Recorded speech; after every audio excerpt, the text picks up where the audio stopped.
Doctor, ಈಗ ನೀವು ಮಾತಾಡ್ತಾ ಹೇಳಿದ್ರಿ ಎಣ್ಣೆ ಉಪಯೋಗಿಸುವಂಥದ್ದು ಅಂತ. ಹಾಗಿದ್ರೆ ಹಾರ್ಟ್ ಅಟ್ಯಾಕ್ಗೂ ಅಥವಾ ಹಾರ್ಟಿನ ಹೆಲ್ತ್ಗೂ ಕೂಡ ನಾವು ಅಡಿಗೆಗೆ ಬಳಸುವಂಥ ಎಣ್ಣೆ ಆಗಿರ್ಬೋದು ಅಥವಾ ನಾವು ಹೊರಗಡೆ ತಿನ್ನುವಂಥ ಫುಡ್ಡಲ್ಲಿರುವಂಥ ಎಣ್ಣೆ ಹೇಗೆ ಕನೆಕ್ಷನ್ ಇರುತ್ತೆ ಅಂತ?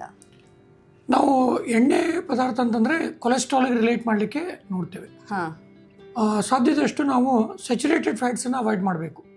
ಅಂದರೆ ಈ ಡಾಲ್ಡಾ ಅಥವಾ ತುಪ್ಪದ ಅಂಶಗಳನ್ನ ಪೂರ್ತಿ ಬಿಡಬೇಕಂತಲ್ಲ, ಪ್ರಮಾಣ ಕಡಿಮೆ ಮಾಡಬೇಕು. ಆಮೇಲೆ ಯಾರು ತುಂಬ ಸಸ್ಯಾಹಾರಿ ಇರ್ತಾರೋ ಅವರಿಗೆ ಅಷ್ಟೊಂದು ಸಮಸ್ಯೆ. ಮಾಂಸಾಹಾರಿ ಅಂದರೆ ಎಲ್ರಿಗೂ ಸಮಸ್ಯೆ ಅಂತಲ್ಲ. ಮಾಂಸಾಹಾರಿ ಐಟಮ್ಗಳಲ್ಲಿ ಸಾಧ್ಯವಿದ್ದಷ್ಟು ಫಿಶ್ಶು, ಎಗ್ ವೈಟ್ಗಳು ಅವು ಹಾರ್ಟಿಗೆ ಅಷ್ಟೊಂದು ತೊಂದರೆ ಮಾಡಲ್ಲ. ನಾವು ಕನ್ಸ್ಯೂಮ್ ಮಾಡಿದ ಈಗ ಮೀಟ್ ಅಂತ ಏನು ಹೇಳ್ತೇವೆ, ರೆಡ್ ಮೀಟು, ಅದನ್ನ ಪ್ರಮಾಣವನ್ನು ನಾವು ಕಡಿಮೆ ಮಾಡಬೇಕಾಗತ್ತೆ. ಅದರಲ್ಲಿ ತುಂಬ ಬ್ಯಾಡ್ ಕೊಲೆಸ್ಟ್ರಾಲ್ ಇರುತ್ತೆ.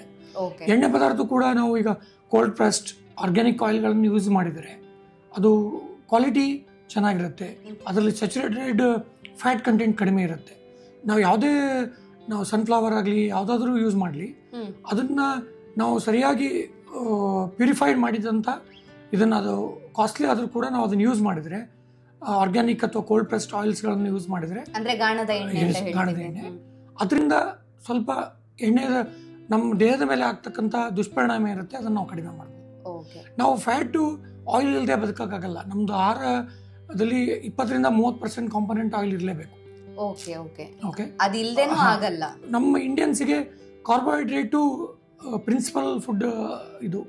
ಅದರಲ್ಲಿ ನಮ್ಮದು 50% ಕಾರ್ಬೋಹೈಡ್ರೇಟ್ ಇರುತ್ತೆ. ನಾವು ಇನ್ನೂ 20-30% ಲಿಪಿಡ್ಸು ಅಥವಾ ಫ್ಯಾಟ್ ಐಟಮನ್ನೇ ನಾವು ಯೂಸ್ ಮಾಡೋದು, ಕೊಬ್ಬಿನ ಅಂಶ ಅಂತ ಏನು ಹೇಳ್ತೇವೆ. ಇನ್ನು 10-15% ಪ್ರೋಟೀನ್ ಅಂಶ ಯೂಸ್ ಮಾಡ್ತೀವಿ. ಈಗ ನಾವು ಕೆಲವೊಂದು ಬೇರೆ ದೇಶಗಳಿಗೆ ಹೋಲಿಸಿದ್ರೆ, ಜಪಾನ್ ದೇಶಕ್ಕೆ ಹೋಲಿಸಿದ್ರೆ, ಅವರ ಫುಡ್ ಐಟಮಲ್ಲಿ ಮ್ಯಾಕ್ಸಿಮಮ್ ಕಂಟೆಂಟ್ ಪ್ರೋಟೀನ್ ಇರುತ್ತೆ. ಪ್ರೋಟೀನ್ ಕಂಟೆಂಟ್ ಜಾಸ್ತಿ ಯೂಸ್ ಮಾಡೋದು ಅವರು. ಫಿಶ್ ಅಂದರೆ ಸೀ ಫುಡ್ಸ್ ಅಂತ ಹೇಳಿ, ಅದು ಅವ್ರದ್ದು ಆಯಿಲ್ ಇಂಟೇಕು, ಕಾರ್ಬೋಹೈಡ್ರೇಟ್ ಇಂಟೇಕು ಕಡಿಮೆ ಇರುತ್ತೆ. ಎಕ್ಸೆಸ್ ಕಾರ್ಬೋಹೈಡ್ರೇಟ್ ಇಂಟೇಕು ಕೂಡ ಈ ಬಜ್ಜು ಬರೋಕ್ಕೆ, ನಮ್ಮ ವೇಟ್ ಜಾಸ್ತಿ ಆಗೋಕ್ಕೆ ತುಂಬ ಇಂಪಾರ್ಟೆಂಟ್ ಕಾರಣ. ಸೊ ನಮ್ಮದು ಪ್ರೋಟೀನ್ ಅಂಶ ಹೆಚ್ಚಾದಷ್ಟು, ಆಮೇಲೆ ಫ್ಯಾಟ್ ಕಂಟೆಂಟ್ ಕಡಿಮೆ, ಕೊಬ್ಬಿನ ಅಂಶ ಕಡಿಮೆ ಆದಷ್ಟು, ಕಾರ್ಬೋಹೈಡ್ರೇಟ್ ಕಡಿಮೆ ಆದಷ್ಟು ಇದನ್ನು ನಾವು ಕಡಿಮೆ ಮಾಡಲಿಕ್ಕೆ ಸಾಧ್ಯ ಆಗುತ್ತೆ. ಜಾಸ್ತಿ ವೆಜಿಟೇಬಲ್ಸು, ಫ್ರೂಟ್ಸು ಇದನ್ನು ನಾವು ಸರಿಯಾದ ಪ್ರಮಾಣದಲ್ಲಿ ಉಪಯೋಗಿಸಿದರೆ, ಜಂಕ್ ಫುಡ್ಗಳನ್ನು ಅವಾಯ್ಡ್ ಮಾಡಿದರೆ ಇದು ನಮಗೆ ಹೆಲ್ಪ್ ಆಗುತ್ತೆ.